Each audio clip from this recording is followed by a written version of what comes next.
Hi అండి, welcome back to our channel అమ్మ చేతి కమ్మని వంట. ఈరోజు వీడియోలో పిండి వడియాలు ఏ విధంగా పెట్టుకోవాలో పెట్టి చూపిస్తాను.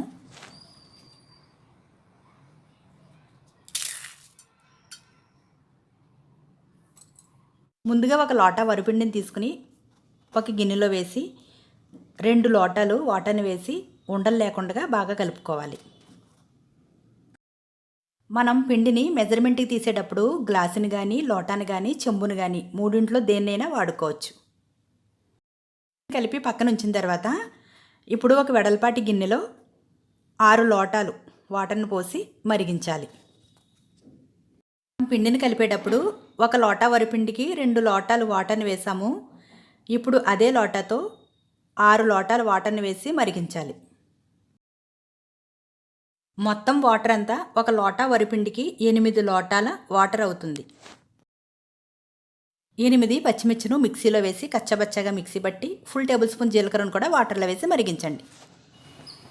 జీలకర్రను వేసేటప్పుడు ముందు వేస్తే కలర్ చేంజ్ అయ్యే అవకాశం ఉంటుంది. మనం పిండి వేసిన తర్వాత స్టవ్ ఆఫ్ చేసేసే ముందు వేయచ్చు. మీకు ఇంకా కావాలంటే సగ్గుబియ్యాన్ని కూడా వేసుకోవచ్చు. ఎసరు బాగా మరుగుతున్నప్పుడు మనం ముందుగా నానబెట్టిన పిండిని ఉండలు కట్టకుండా కలుపుతూ వేసుకోవాలి. పిండి వడియాల్లో సాల్ట్ తక్కువగానే వేసుకోండి. టేస్ట్కి సరిపడా వేయకండి. ఉప్పు తక్కువగా ఉంటేనే పిండి వడియాలు బాగుంటాయి. వేసిన తర్వాత అలా కలుపుతూ ఉండాలండి. పిండి కాస్త దగ్గరికి అయిన తర్వాత స్టవ్ ఆఫ్ చేసేయండి. పిండి వడియాలు పెట్టేటప్పుడు ఎసరు బాగా మరిగిన తర్వాత పిండి వేయాలండి. పిండి వేసిన తర్వాత ఒక 10 నిమిషాల పాటు దగ్గరకు ఉడికిన తర్వాత స్టవ్ ఆఫ్ చేసేయండి. లేదంటే పిండి వడియాలు క్రాక్స్ వచ్చే అవకాశం ఉంటుంది. వడియాలు పెట్టేటప్పుడు నేను వీడియో తీయలేదండి. అందరూ కలిసి పెడుతున్నాం. వీడియో తీస్తే బాగోదు కదా అని చెప్పి నేను వీడియో తీయలేదు.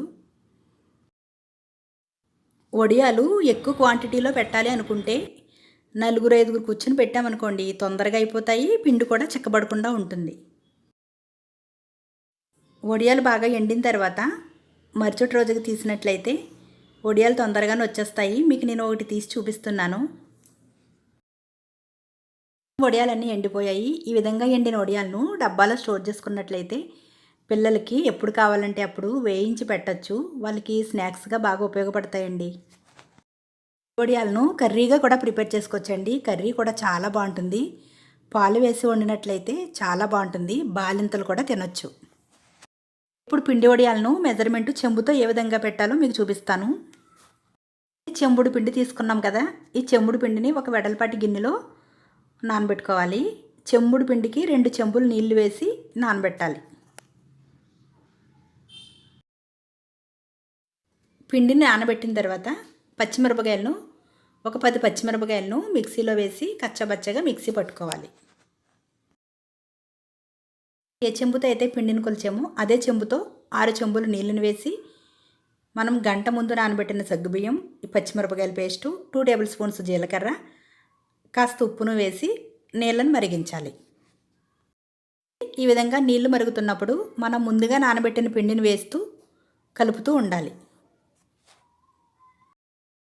నీళ్లు బాగా మరుగుతూ ఉన్నప్పుడే మనం పిండిని వేసినట్లయితే పిండి వడియాలు చాలా బాగా వస్తాయండి.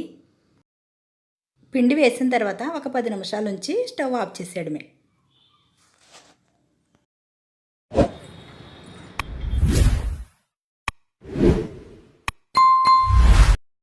నేను కొన్ని వడియాలు వేయించి చూపిస్తానండి. చాలా బాగున్నాయి క్రిస్పీగా. మనం పిండి వడియాలు వేయించేటప్పుడు ఆయిల్ బాగా హీట్ అవ్వాలండి. హీట్ అయిన తర్వాత వడియాలు వేయించినట్లయితే వడియాల సైజు డబల్ అవుతుంది. అంతేనండి, సమ్మర్ స్పెషల్ వడియాలు రెడీ అయ్యాయి. పిండి వడియాలు పెట్టేటప్పుడు వామును కానీ నువ్వులను కానీ వేసుకున్న టేస్ట్ బాగుంటాయండి. కనుక మీకు నచ్చినట్లయితే లైక్ చేయండి, సబ్స్క్రైబ్ చేయండి, మీ ఫ్రెండ్స్కి షేర్ చేయండి. Thanks for watching.